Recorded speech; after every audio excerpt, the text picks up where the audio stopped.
राधे राधे प्यारे भक्तों, शाम सदा शिव चैनल में आप सभी का स्वागत है। आज हम आपके लिए लेकर आए हैं कार्तिक महात्म्य का 10वां और 11वां अध्याय। आइए सुनते हैं। राजा पृथु ने कहा, देव ऋषि आपको नमस्कार है। अब कृपा कर आप यह कहिए कि जिस समय भगवान शंकर के माथे का तेज क्षीर सागर में डाल दिया उस समय क्या हुआ।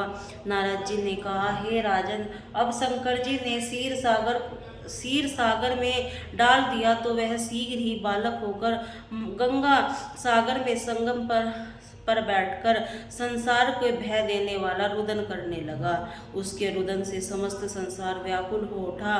लोकपालों के मन में भी व्याकुलता हुई। अधिक कहने से क्या है, चराचर जलायमान हो गए। शंकर सुवन में रुदन से ब्राह्मण व्याकुल हो गए। समस्त देवता ऋषि मुनि व्याकुल होकर लोक पितामह ब्रह्मा जी की शरण में गए। सबने मिलकर ब्रह्मा जी को प्रणाम किया, स्तुति की। फिर कहा, हे पितामह, यह बड़ा भयंकर समय आया है, इसका नाश कीजिए। देवताओं की यह बात सुनकर ब्रह्मा जी सत्यलोक से उस बालक को देखने के लिए समुद्र तट पर आए। समुद्र में ब्रह्मा जी को आता देख उन्हें प्रणाम किया, बालक को उठाकर अपनी गोद में लिया। तब विस्मित होकर ब्रह्मा जी ने पूछा, हे सागर, तुम शीघ्र बताओ कि यहाँ बालक किसका है। तब समुद्र ने कहा, हे प्रभु, यह तो मैं नहीं जानता, किंतु मुझे इतना अवश्य ज्ञात है कि यह गंगा सागर के संगम पर प्रकट हुआ है। अंत यह बालक की जाति, कर्म आदि संस्कार कीजिए, इसका जातक फल बतलाइए।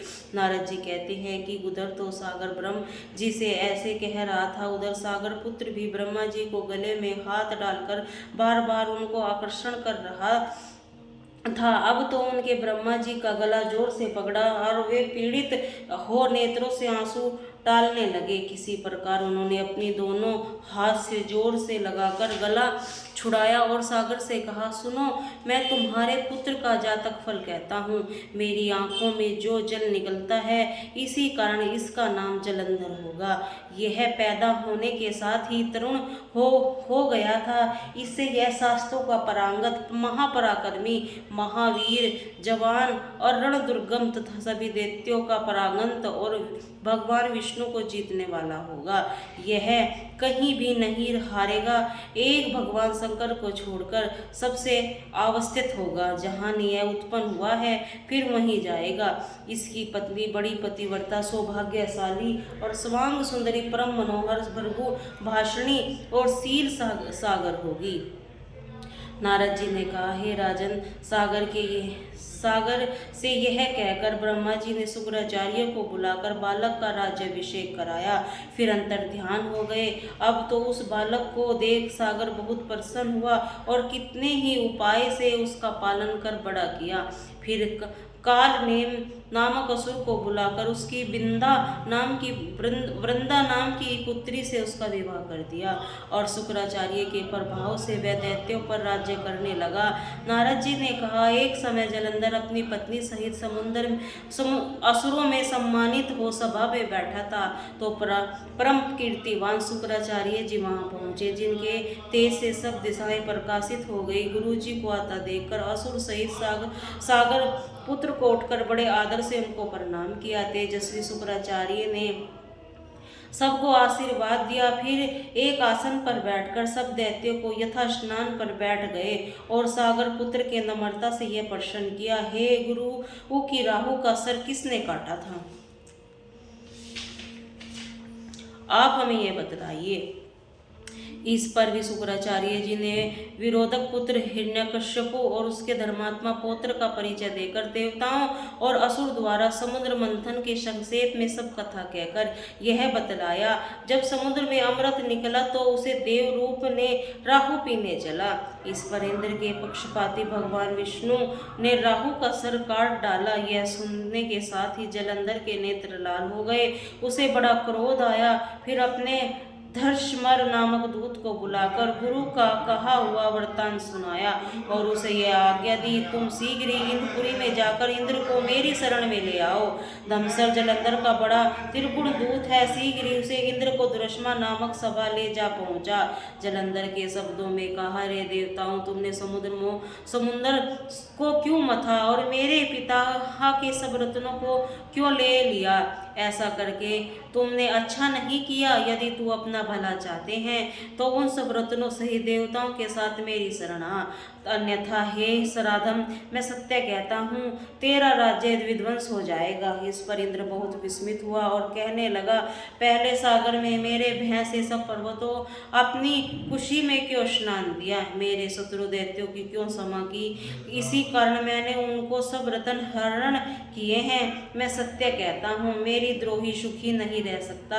इंद्र की बात सुनकर वह दूत शीघ्र ही जलंधर के पास आया, सब बातें कह उसे सुनाई, जिसे सुनने पर दैत्य मारे क्रोध के उसके होठ काटने लगा और देवताओं को जीतने के लिए अघोर पराक्रम किया। फिर तो सब दिशाओं में पाताल से करोड़ों दैत्य उसके पास पहुंच गए। शुंभ निशुंभ की सेनापति को साथ लेकर जलंधर इंद्र के युद्ध करने लगा। शीघ्र ही इंद्र के नंदन वन में उसने अपनी विशाल सेना उतार दी। वीरों को शंख ध्वनि घोर गर्जन से इंद्रपुरी गूंज उठी। अमरावती छोड़कर देवता उससे युद्ध करने चले। भयानक मारकाट हुई। दोनों पक्षों में आचार्य अपने मृतकों को जलाने लगे। असुरों ने आचार्य गुरु शुक्र अपनी मर्त संजीवनी विद्या से गुरु बृहस्पति द्रोणागिरी से औषधि लाकर मुर्दों को जलाते रहे। इस पर जलंधर ने अपने गुरु शुक्राचार्य जी से क्रुद्ध होकर कहा, मेरे हाथ से मरे हुए देवता जी कैसे जाते हैं? जलाने वाली विद्या तो सब आपसे ही, फिर क्या बात है? इस पर शुक्राचार्य देव गुरु भी श्री बृहस्पति द्वारा द्रोणगिरी से औषधि लाकर देवताओं को जलाने की बात कह दी। यह सुनकर जलंधर और भी क्रुद्ध हो गया। श्री शुक्राचार्य जी से कहा, क्रुद्ध क्यों होते हो? यदि शक्ति है तो द्रोणागिरी पर्वत को उखाड़कर समुद्र में फेंक दो, तब मेरे कथन की सत्यता प्रमाणित हो जाएगी। इस पर जलंधर क्रुद्ध होकर शीघ्र ही द्रोणागिरी पर्वत के पास जा पहुंचा और अपनी भुजाओं के द्वारा उसे जड़ से उखाड़कर समुद्र में फेंक दिया। यह भगवान शंकर का तेज था, उसे जलंधर की कोई भी विचित्रता नहीं। तत्पश्चात यह सागर पुत्र युद्ध भूमि में आकर बड़े वेग से देवताओं का संहार करने लगा। जब बृहस्पति औषधि लेने के लिए द्रोणागिरी पर्वत पर पहुंचे तो द्रोणागिरी की जगह वहां पर उन्हें सोना मैदान मिला। तो वह भयभीत होकर देवताओं के पास आए और कहा, युद्ध बंद कर दो, तुम लोग अब जलंधर को नहीं जीत सकोगे। पहले इंद्र ने जो भगवान शंकर का अपमान किया था, यह उसी का फल है। यह सुनकर देवता युद्ध किया आशा त्याग अत्यंत व्याकुल होकर इधर उधर भाग निकले। सिंधु सूत निर्भय होकर अमरावती से प्रतिष्ठ हो गया। इंद्र आदि देवताओं की गुफाओं में शरण ली। बोलिए राधे राधे।